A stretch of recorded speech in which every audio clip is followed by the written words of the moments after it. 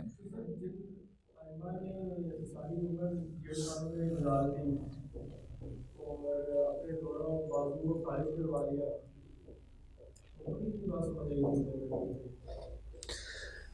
ہاں نہیں ہاں دیکھیں ہاں اپنا فائدہ بھی لوگوں کا بھی فائدہ. اصل بات یہ ہے کہ جن ائمہ نے بہت بڑی بڑی قربانیاں دی ہیں نا، اب جیسے ہم فقہ میں دیکھ رہے ہیں، فقہ میں ان کی بھی اختلافات ہیں حلال و حرام کے. اچھا کچھ چیزوں میں ہمیں وہ بھی بہت متساہل نظر آتے ہیں. اصل بات پھر وہی ہوتی ہے کہ اگلے کا ذہن کہاں اٹک گیا ہے. اچھا اس کا ذہن اٹکا دلیل کی وجہ سے ہے. ایک عالم ہوگا نا، ایک اچھا عالم ہے، وہ صرف سہولت کی وجہ سے نہیں اٹکے گا. ٹھیک ہے، اب ہمارے ہاں سب سے زیادہ جو ہے نا جو طعن ہوتا ہے نا شیخ قرضاوی پہ ہوتا ہے کہ یہ بہت سہولت والے فتوے دیتے ہیں، شیخ یوسف القرضاوی. اچھا بعض ان کے فتاویٰ دیکھ لیں. اب جیسے یہ قطر میں رہے نا کافی عرصہ ان کا کام، تو وہ اسرائیلی جو ہے وہ وزیر آیا تھا یہاں پہ، اور اس نے یہاں قطر کے کسی اس سے حکمران سے جو ہے وہ ہاتھ ملایا. تو وہ شیخ قرضاوی نے فتویٰ دیا کہ اس کے ہاتھ اس وقت تک پاک نہیں ہوں گے جب تک 70 مرتبہ یہ ہاتھ نہ دھوئے. تو اب بات یہ ہے کہ جہاں ان کا ذہن اٹکا ہوا ہے نا، وہاں وہ آپ کو بہت سخت بھی نظر آتے ہیں، اور جہاں آپ کو نظر آتا ہے دیکھ بات پھر وہی ہوتی ہے کہ عالم جو ہے نا وہ من حیث المجموع کبھی وہ نہ تو سست ہوتا ہے نہ سخت ہوتا ہے. بس کہیں پہ وہ آپ کو سخت نظر آ رہا ہوتا ہے، کہیں پہ وہ آپ کو اپنے فتوے میں آسانی دینے والا نظر آ رہا ہوتا ہے، اور اس کی وجہ پیچھے دلیل ہوتی ہے کہ اس کا ذہن کہیں دلیل میں اٹکا ہوا ہے. ہو سکتا ہے دوسرے کو وہ اس طرح سے نہ سمجھ آ رہی ہو. تو اس لیے اللہ کے رسول صلی اللہ علیہ وسلم نے دیکھے نا، ایک ہمارے استاذ کہا کرتے تھے اور بہت بڑا جملہ ہے، وہ کہتے تھے رسول اللہ صلی اللہ علیہ وسلم کا ظرف جتنا بڑا نظر آتا ہے نا، ہمارے علماء کا فقہا کا ظرف اتنا بڑا نہیں ہے.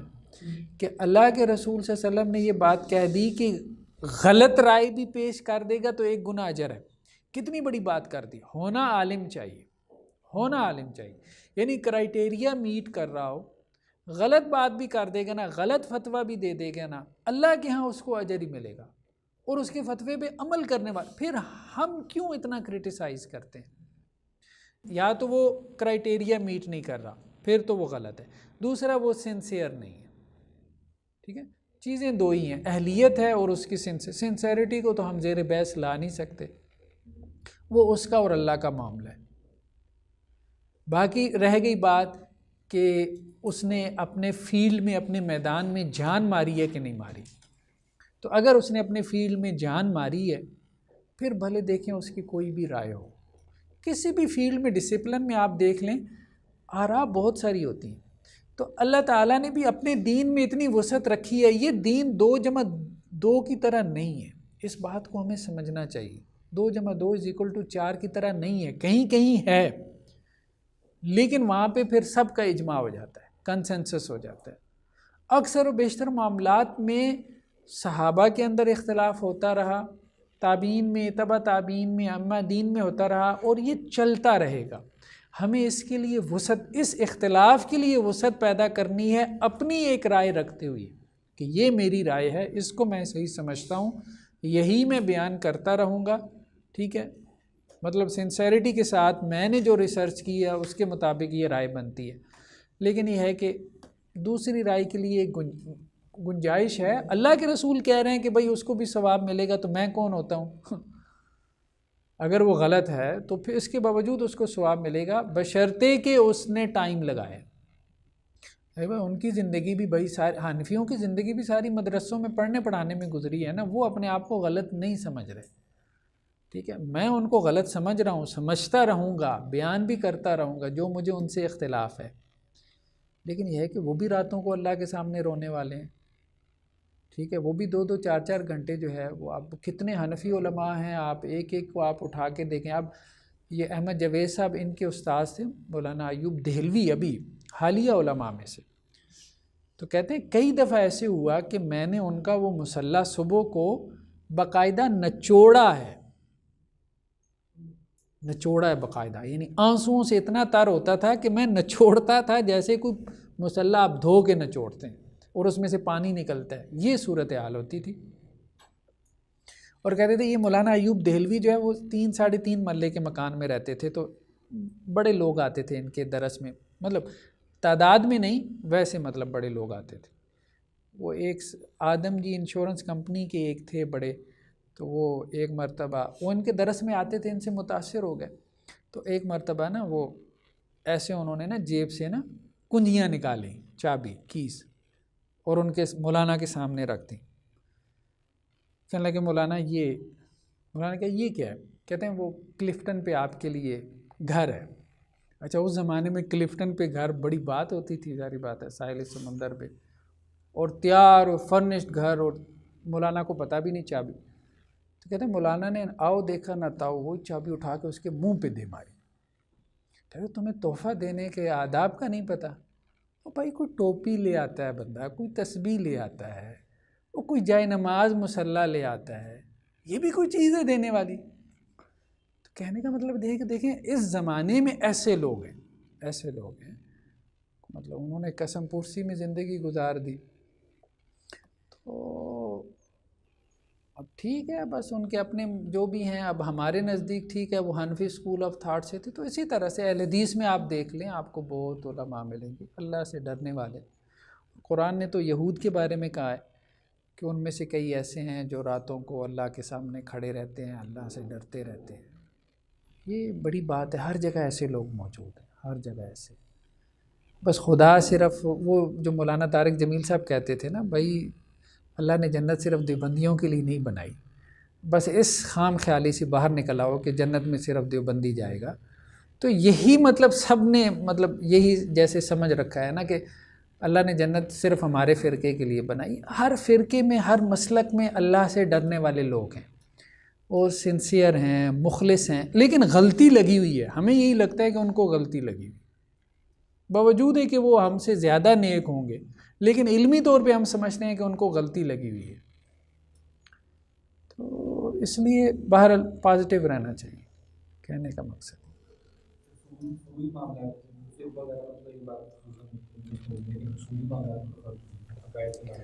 دیکھیں عقائد کے معاملات میں بھی نا کچھ حدیثیں ایسی ملتی ہیں۔ اب مثال کے طور پہ وہ جو روایت ہے کہ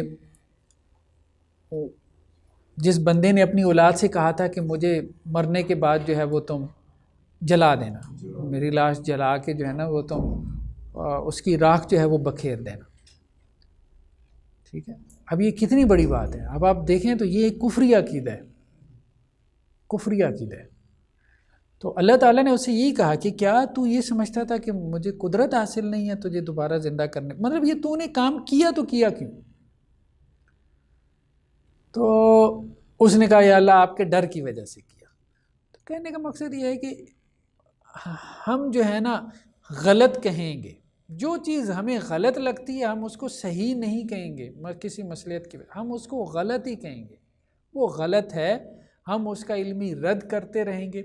لیکن کسی کا اللہ کے ہاں کیا مقام ہے، کیا مرتبہ ہے، کسی کی جنت اور جہنم کے جو فیصلے ہیں اللہ بہتر جانتا ہے، ہمیں نہیں معلوم۔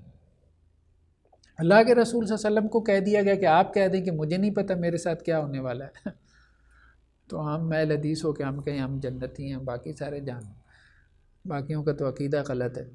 تو دیکھیں نا، اب مولانا خادم حسین رضوی صاحب کی وفات پہ جو ڈیبیٹ پیدا ہوئی، اس میں دو ایکسٹریم پیدا ہوئی اہل حدیث میں۔ ایک وہ تھے جو یہی کہتے رہے مشرک ہے اور اللہ تعالیٰ نے مشرک کے لیے دعا سے منع کیا ہے، دوسری وہ بھی تھی جنہوں نے اس ختم نبوت کی وجہ سے ہیرو بنا دیا۔ اب یہ دونوں ایکسٹریمز ہیں، بھائی جو ان کی غلطی ہے، جو ان کی عقیدے کی غلطی ہے، آپ اس کو واضح کریں، آپ اس کو کلیئر کریں۔ ایک آدمی میں خیر کے بہت پہلو ہوتے ہیں۔ اب آپ ان کے وہ ویڈیو کلپ بھی دیکھیں کہ اچانک نعت ان کے سامنے پڑی گئی اور بندہ ہنسیاں لے کے رونا شروع ہو گیا۔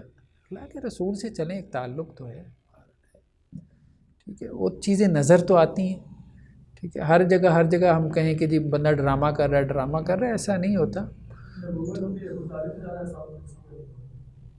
ایسا ہی۔ لیکن قرآن مجید نے یہ جو فرق کیا ہے نا مشرک میں اور اہل کتاب میں، یہ فرق یہ بتاتا ہے کہ نہیں، فرق ہے۔ اہل کتاب کے احکامات جو ہے جو فرق رکھے ہیں، اور یہ لوگ تو اب ظاہری بات ہے کہ ہم کسی کو جنتی نہیں کہہ سکتے، کسی کو جہنمی نہیں کہہ سکتے، اتنی سی بات ہے بس۔ نہ کسی کو جنت کا سرٹیفکیٹ دے سکتے ہیں سوائے ان کے کہ جن کو اللہ اور اس کے رسول صلی اللہ علیہ وسلم نے جنت کا سرٹیفکیٹ دیا، نہ ہم کسی کو جہنم کی وجہ۔ ہم صرف یہ کہہ سکتے ہیں کہ یہ اعمال جنت میں لے کے جانے والے ہیں، یہ اعمال جہنم میں لے کے جانے والے ہیں، یہ اعمال کفریہ اور شرکیاں ہیں، ٹھیک ہے، یہ معصیت اور نافرمانی ہے، یہ خیر کے اعمال ہیں، بس یہ بات ہے۔ اللہ اور بہت سارے جگہوں پہ